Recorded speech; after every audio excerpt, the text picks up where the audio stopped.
Today, we're going to dive deep into James Clear's Atomic Habits. We'll pull out the core ideas and turn them into a simple framework you can start using right now. So let's just jump right in.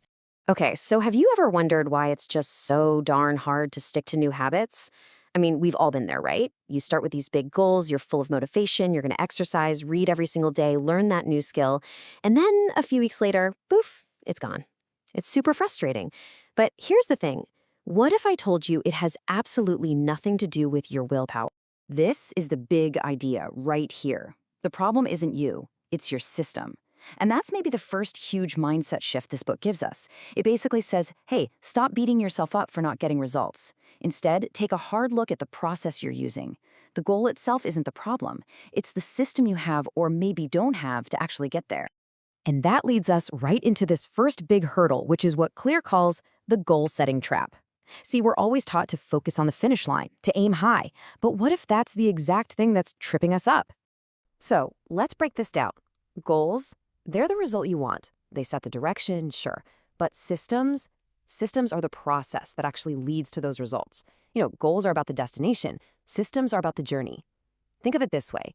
Every single athlete at the Olympics has the goal of winning a gold medal. So the goal itself isn't what makes someone a winner. It's their system, that daily grind, that process of constant improvement. That's what really separates the champions from, well, everyone else. Okay, so if goals aren't the secret sauce, then what is? This is where we get to the absolute heart of the book.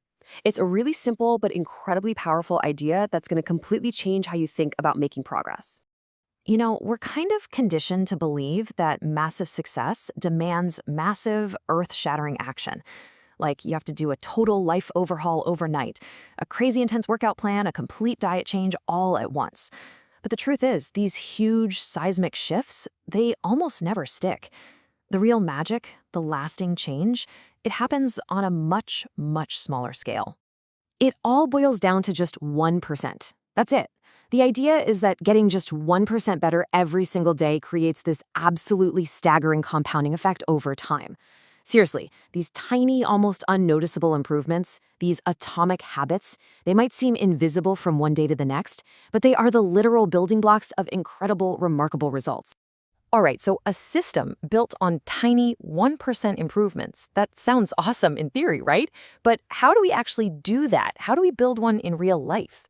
Well, the whole framework, it doesn't start with what you do. It starts with how you think. And this is a really, really crucial shift in perspective. Instead of focusing on an outcome, like, say, I want to finish a book, you focus on an identity. You tell yourself, I am a reader. See the difference? Now, every single action you take, no matter how tiny, becomes a vote you cast for that new identity. And over time, those votes add up, and the habit just becomes a part of who you are. So under the hood, every single habit we have, the good ones and the bad ones, they all follow this super simple 3-step pattern. It's called the habit loop. First, there's a cue. That's the trigger. Then there's the routine, which is the habit itself. And finally, there's the reward, which is the satisfaction that makes your brain want to do it again. A perfect example? Your phone buzzes, that's the cue. You check it, that's the routine. You get that little hit of social connection, that's the reward. The key to building good habits is learning how to consciously design this loop for yourself. Okay, so how do we actually go about designing that loop? Well, one of the most powerful tools we have at our disposal isn't willpower or motivation, it's our environment. Honestly, the space around you often has way more say in what you do than your own self-control. And it really just comes down to 2 simple but brilliant rules. First, to build a good habit, you make the cue obvious. You want to read more? Don't just think about it, put a book right on your pillow. You can't miss it.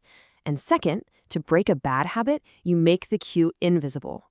Want to stop eating junk food? Get it out of your kitchen. It's all about making the right choice, the easiest, most default choice. Here's another super powerful tool for your toolkit.